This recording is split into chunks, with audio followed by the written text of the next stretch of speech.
Всем приветствую, сегодня у нас на связи боец Лиги ACA Адам Богатырев. Адам, ассаламу алейкум, рад тебя видеть. Алису. Позавчера прошел турнир ACA 185 в Минске. Удалось посмотреть бои? Нарезках только я не смотрел турнир. Вот когда вот смотришь бои ACA, например, у тебя бывает такое желание вот поскорее выйти и подраться? Бывает такое. Ну, я, честно говоря, не любитель смотреть бои в целом. Я смотрю бои только если дерется кто-то из моих близких. 10 мая ты проведешь бой с Кириллом Корниловым на ACA 186 в Санкт-Петербурге. До боя остался ровно месяц. Как у тебя подготовка проходит? Как с весом? Нормально все? Все четко. Подготовка. Подготовка идет своим чередом. Вес я особо не гоняю, поэтому с весом тоже проблем не будет. Будет у вас реванш, получается. Ты его уже побеждал. Что тебе, Адам, этот бой дает? Какой плюс в случае победы? Может, ты уже побеждал его? Ну, он дает плюс в том, что я не буду долго простаивать, потому что у меня затянулся лагерь, скажем так. Пару раз сорвался поединок, поэтому я согласился на поединок с этим парнем. Вот какой-то плюс есть, вот, например, может, какой-то это будет претендентский бой. Претендентов и так нету, по сути. Он третий номер, я второй номер. Победа над ним, в принципе, делает меня автоматически следующим претендентом.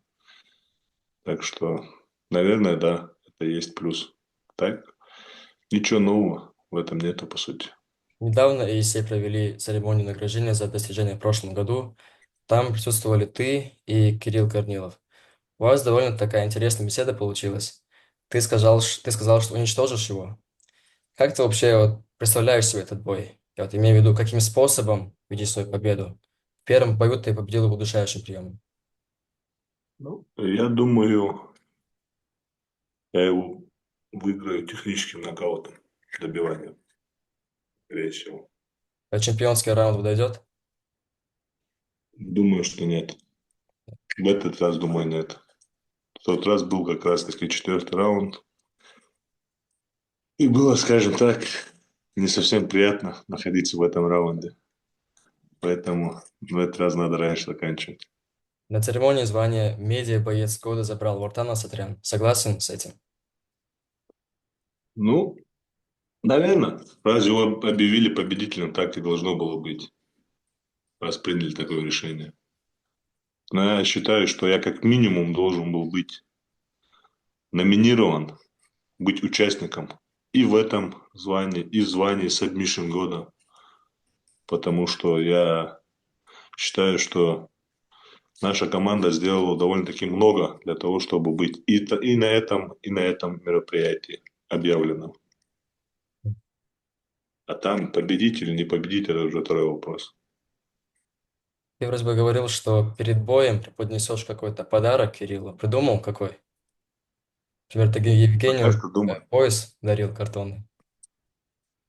Посмотрим. Пока что так далеко не задумывался.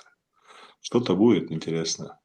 Что-то будет. В прошлом году ты дрался за пояс против Евгения Гончарова и уступил ему в этом бою. После него много времени прошло. А в случае победы над Кириллом ты опять становишься претендентом, возможно, и главным претендентом. Какие ты сделал выводы из проведенного боя с Гончаровым?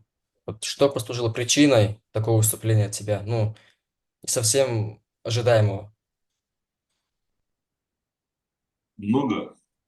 Много всего было, но в конечном счете просто в этот день Кончаров был лучше, чем я, если говорить итог. Так, изменения, как бы это ни звучало, мы покажем в клетке. Я не люблю так говорить, но мы покажем в клетке. Следующий претендент на титул – это Алихан Вахаев. Какой тот прогноз на его бой с Гончаровым? Я думаю, если Алихан подойдет правильно к этому поединку, у него есть все шансы победить. Так что я буду болеть за красивый, хороший бой, чтобы кто бы из этого боя не вышел победителем, чтобы он вышел без травм. чтобы я мог скорее провести титульный забег, титульный бой. Алихан сможет побороть Евгения? Я думаю, да, без проблем. Он и борол его в первом поединке. И во втором ему ничего не помешает, я думаю. Вопрос в другом, в какой форме подойдет Евгений.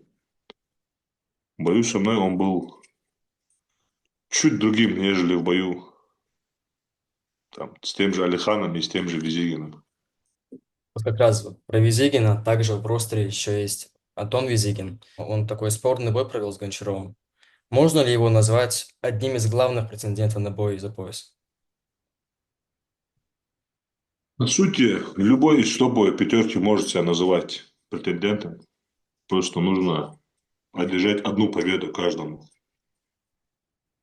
Просто на сегодняшний день из этой пятерки серию из побед имеет Алихан Махаев и Кирилл Корнилов. Но перед Корниловым стою я и Алихан.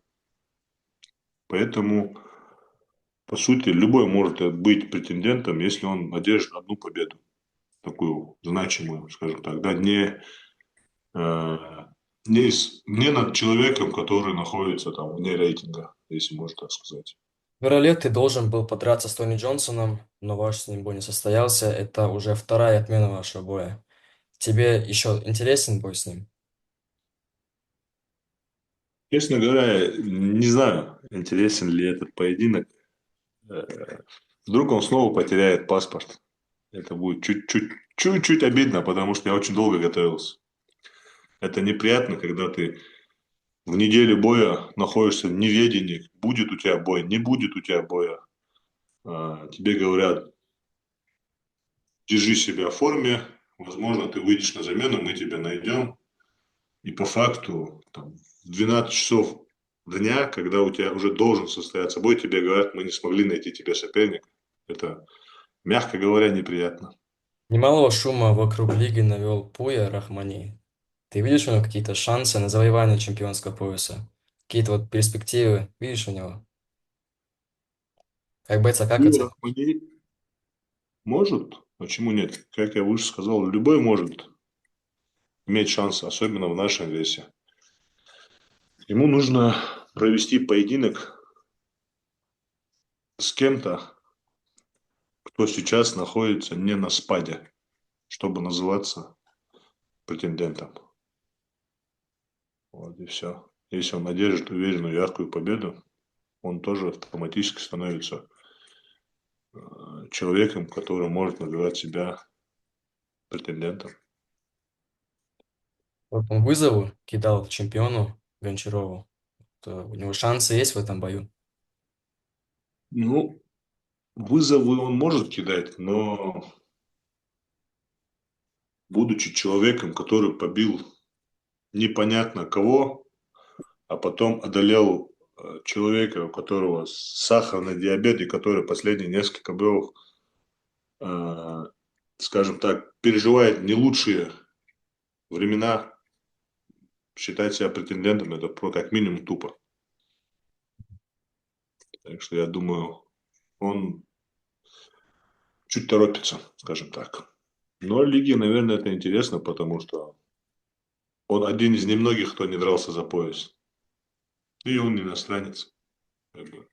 Это тоже небольшой плюс для него.